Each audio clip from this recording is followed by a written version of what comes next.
Hello and welcome back to the Performance Kitchen. I'm delighted to say that this week I'm joined by Vanessa Raw, triathlete, artist and Ironman athlete.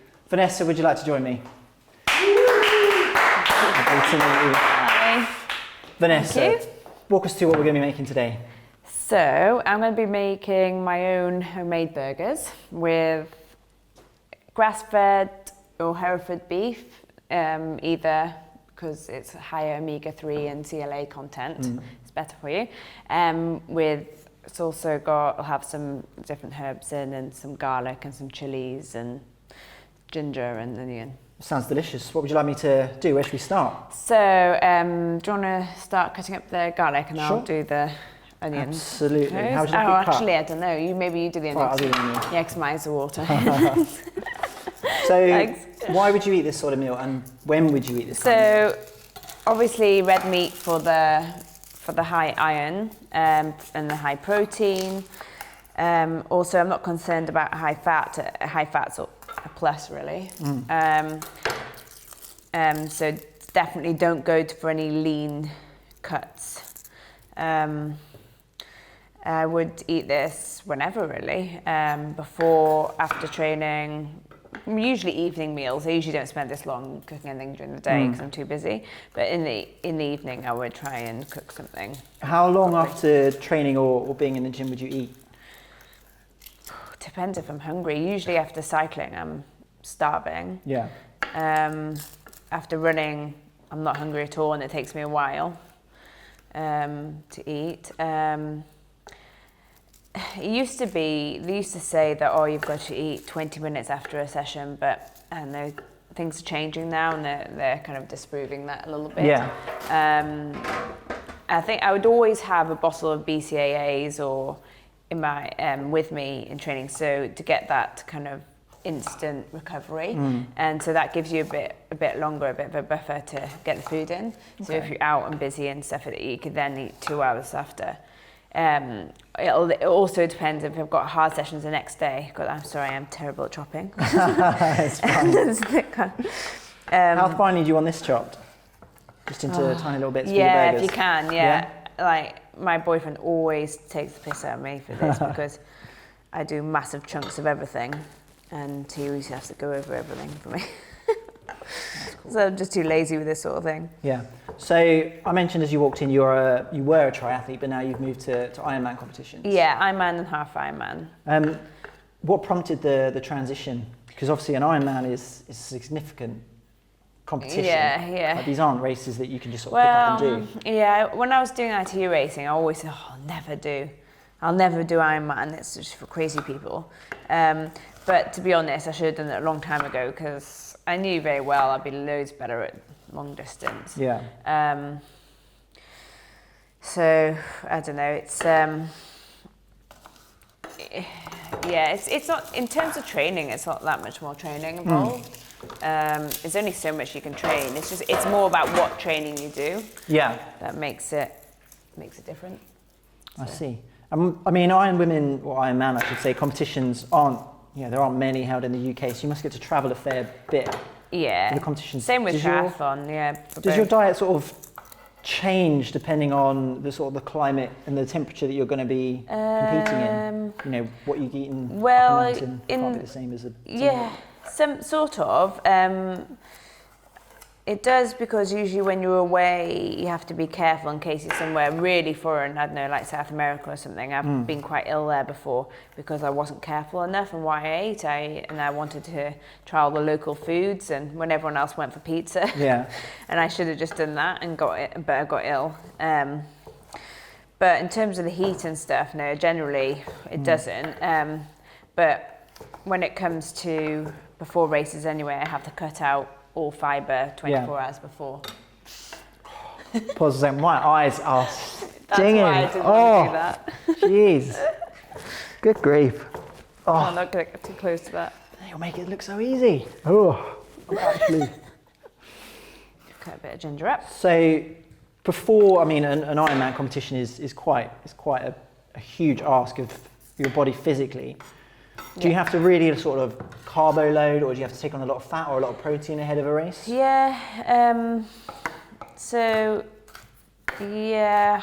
There is, we used to always say you have to carb load, but again, things are changing, and it's the, you know, you have to learn to be fat adapted, and that's what's happening lately. And I've been forced to, I mean, I was always, you know, well fat adapted. I could burn fat to quite a high level. But I've really been forced to do it lately after having to cut out gluten and dairy because of Hashimoto's autoimmune condition. And gluten, dairy tend to be very inflammatory, and autoimmune is an inflammatory, you know, it's because it's caused due to inflammation. Yeah. So, so therefore, I'm having to eat a much higher fat diet, and just naturally lower in carbs. But you have to train that. You can't just suddenly like enter a competition and be, you know, low in and start and not eat any carbs. You have to train burning fat for a high intensity. But having said that, I will then, when I enter a race, I will have to take on gels and stuff during the race, and a lot of carbs during the race, because you just won't be able to hit those high levels without them. Yeah, I don't think, but it's still like a topic that's always been talked about and analysed, and whether you know whether you actually can burn fat to like 80% of your max. Yeah. Which is, it's interesting, and that's all you need really for Ironman. You don't need to go to that 100% or 95% or anything. So, do you find the gels make a huge difference to your ability as you're competing? Because I know, I mean, people that run marathons now, you're sort of, even half marathons, people are encouraged to take, you know, these sport and science gels. Yeah. As often, you know, every few kilometers really. I mean, is that really a marketing trick? Yeah. Or is that actually needed? Every few kilometers, I think you'd be sick if you took on every few kilometers. I think they'd say like every 20 minutes. Yeah. But it depends how hard you're pushing, because if you're pushing to your max, and also it depends on how fat adapted you are, then you don't need to take on that much carbs because you're going to be burning more fat. And also if you're going slower, and you're not going to be needing that many carbs as well. And the reason why they say gels is because it's easier to digest rather than solid food. But anyhow, usually you can add like electrolytes and caffeine with it. How's my chopping going? That looks fine to me. Right, we're going to have to pause there for 2 seconds because there are tears rolling down my face. So I've finished with the onions. What would you like me to chop next? If you want to chop a chilli, just the one? One will do, yeah. How would you like it? Not that much meat, so just as finely as possible. Yeah, brilliant. We probably won't use all the, I don't know, well, maybe we will. Yeah. And probably use half the onions in with the mince, I don't know. Okay. Do you want the seeds in with it as well? Sorry? The seeds in as well? Yeah. Okay, sure.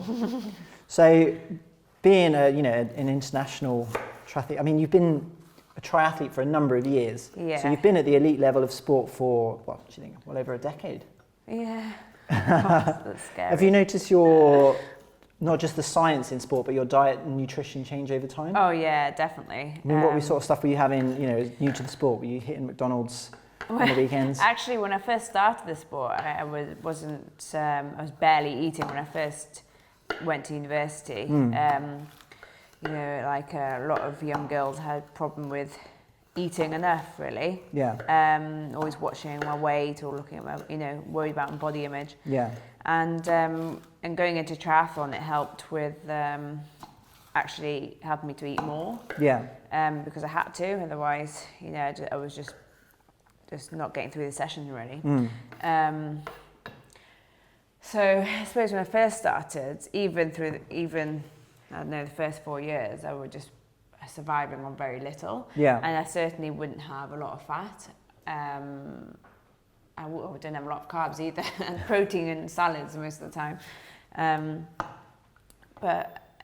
then I suppose I must have got my energy from carbs, but I was very fat adapted again, purely because my body was forced to, but because I wasn't having a lot of fat, it was very unhealthy. Yeah. So I was getting it from my own body all the time, and I was always getting injured and getting into problems. And then yeah, and then every time I was injured, it made me, you know, analyse everything. Yeah. So every time I learned a bit more, listened to different podcasts, and that's probably enough ginger. Yeah, and then now it's, yeah, I would say it's very different. I have a very healthy attitude towards food, and I'll eat anything really. I was eating anything. I was even eating loads of cakes until recently. But see, that's what people now want to hear. They want to know that they can eat Yeah. cake and still compete at that sort of level. Yeah, I was, and I would say in terms of a weight point of view, I didn't put on any weight. But actually, in terms of health, it wasn't great because it is gluten and it is sugar, and it probably does cause inflammation. And I think a lot of people could get away with it absolutely fine, but because of my health issues, I couldn't get away with it. So I had to dial it back, but it definitely wasn't from a weight point of view. It was just from health. So. Right, I pretty much chopped the chilies. What do you want to do next? Wow, there's a lot of chili actually, isn't it? Yeah, we don't have to use it all. Right, so now I can get my hands dirty and... Straight into the bowl. Yeah. All right, right, so all in the bowl? Okay, yep.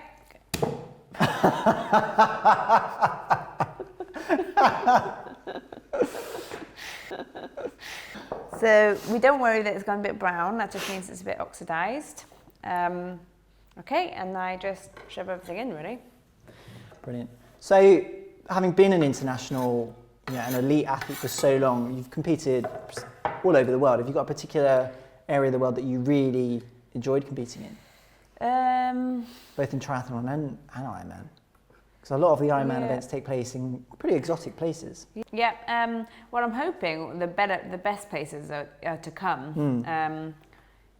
Because with Ironman particularly, there is some amazing places to go. Yeah. I'm hoping to go to Cozumel at the end of the year to do an Ironman, if I can get fit enough, because I've just had a break.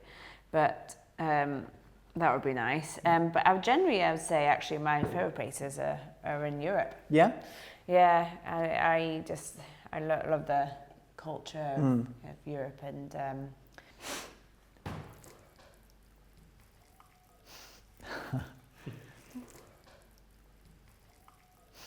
Cool. Right, so is there anything else you want me to add? A bit of salt and pepper? yes, salt and pepper, Okay, please. I'll go for the pepper first, just say when. Yeah, plenty more. More? Yeah. More still? Yeah, go on a little bit more. All right, there we go. Yeah, that should be enough. Right, now you're a particularly good artist, I understand. Do you get an opportunity to do any sort of painting or sketching when you're competing abroad? Not when I'm competing, but when I'm training abroad, yes. Salt as well? Yeah, plenty of salt, please.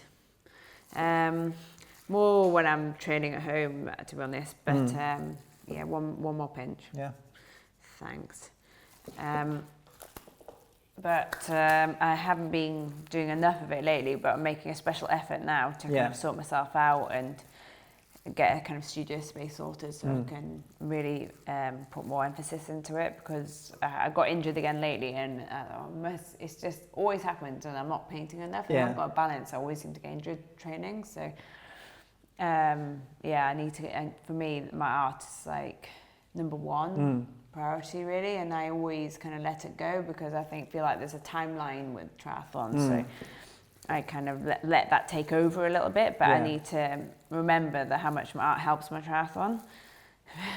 It's hard though in the moment. Yeah, no, absolutely. I can't imagine you have time to do a lot of it. Well, yeah, that's a thing as well, and trying to fit everyone in and everything in is difficult. Does your diet or sort of nutrition change in the run up to an event? Like, are you eating a lot more just during sort of the off season or during training ahead of a competition where you sort of cut back on certain foods? Yeah, I suppose I would make sure I was getting some more good carbs in the 3-4 days going into a competition. I would make sure I get probably more starchy vegetables in basically, and then 24 hours I would have to cut out all fibre altogether, which is a pain, because it leaves hardly anything to eat. So. Oh, brilliant. So Vanessa, you've squelched it good. What's the next step? So now I need to make them into little balls. Cool, I can give you a hand with that, I think. Just sort of meatball sized, or are you going for something a little bit, excuse me, reaching across you? Oh yeah. Yeah, not too thick so that they cook all through, and you'd have to cook them for too long then as well. So when you are competing, I mean, you've mentioned already that you have sort of those gels during a race. What are you having immediately afterwards? I mean, you've drained your body, you've really pushed yourself to a limit. Yeah. Are you having, taking on sort of, I suppose, protein shakes or something? I would have taken the protein shake because I used to love them, but because of the whey in them, I've had to not take them because of the because of the lactose. No, it's not the lactose content, but the casein content that could have been inflammatory. So I've had to. I mean, at some point, I probably will try that and introduce it again to my diet. But so what are you having if not? So BCAAs I would take straight away in my bottles, and I would have that on my actual bike as well. Oh, really? Yeah, so you've always got the recovery continuously when you're actually racing and training. But also BCAAs are good because it's helps with like central nervous system fatigue. So often when you think you're fatigued and you think your body's fatigued, it's actually your brain that's fatiguing first. And actually you can go a lot longer. Oh, really? Yeah, with BCAAs. That's what this new research says anyway. So I don't actually know much. I'm just listening to these podcasts. So that's why I take them. And also it tastes good. Yeah. Are you having these things immediately after you've crossed the finish line, or are you giving yourself an hour or two? If I can take it, I'll take it immediately. Yeah. And then I'll go straight for a salad because that's what I really fancy because I've had to cut out fibre for 24 hours. Yeah. I feel like I'm really missing out on vitamins. So anything vegetables, salads, anything, I'll be getting that in as soon as I can afterwards. So these are ready, I think, to go in the pan. Excellent. So I touched on your artwork earlier because I understand you are quite accomplished. What sort of stuff are you, when you do have the time, what kind of sort of portraits, or are you going for sort of landscapes? Portraits, landscapes, like big oil paintings. Yeah. As big as I'm allowed, basically, in the house. I've got a lot of canvases at the moment going for like 6 foot by 5 foot. Yeah. So very big. It's difficult for transport, but I enjoy it. They're portraits at the moment, but I also enjoy doing landscapes. Oh, excellent.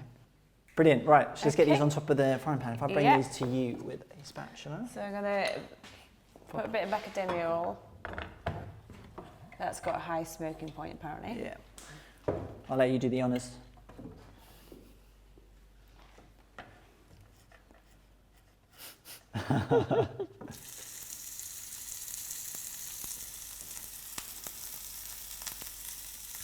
A lot of smoke. Oh, it's probably because I've got burnt things on from before, is it? Okay, and then we'll add one of these to it. Oh, that's... I'll give you my knife. Does that have meat on it? I have the ginger. Oh, this is alright, yeah. Step to one side. Expert chopping here. So do you often cook for yourself, or do you find it's your boyfriend taking the lead? Well, generally, actually, he takes charge of the meat because I apparently can't do it right. And so it's just easier to let him do it. And are you having meat every night, every couple of nights? Yeah, no, every night. Yeah, definitely every night. We'd have some sort of meat. I don't know what, or fish. Yeah. You know. So you try and get your protein sort of every evening. Yeah, but I'd also have a protein at every meal though as well. Even in the mornings, I might have eggs. Because it's just, stops you from being hungry as well. Yeah. And how early in the morning? So if you're having sort of a protein-heavy breakfast, how long before you'd go training afterwards? So give yourself with swimmers, you can't go swimming for a couple of hours after a meal. On the swimming, I can eat anything before and be fine, absolutely fine. Running is the issue. Yeah. Cycling also, I'm fine. It's running because you're bouncing up and down. But actually, what I found was when I used to have a lot of porridge in the morning, thinking that was the way to go. I used to find that I had to give myself a long time, like 3 hours. Otherwise, I was always going to go to the toilet. Yeah. Whereas now, it's I have no issues at all running straight away. Yeah. So it just shows you that it's the gluten or the lactose maybe when I was having porridge that was causing the problem rather than the actual timing issues. Okay. All right, brilliant. So these are about ready to be served up? Yeah, I think so. We're just about ready. And I did forget to put the coriander in the burgers. So garnish is the way forward. So I'm going to put them on top. That's why they look a little bit dull, I suppose. Oh shit.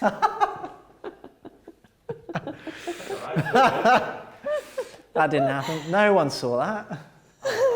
That's standard. Take 2. That's why I always do that. All right, Vanessa, this looks delicious. I'm going to let you dig in first. Ladies first, always. Okay. Get some of the coriander in it.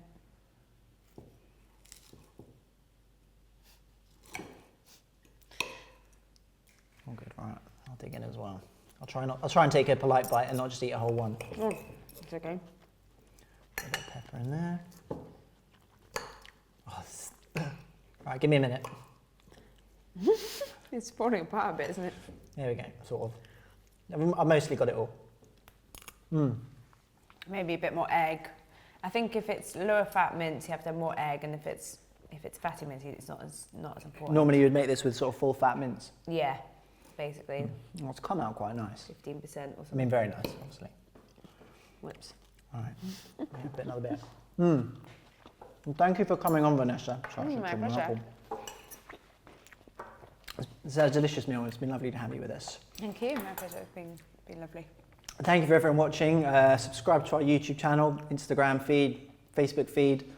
I hope you enjoyed it, and join us next week.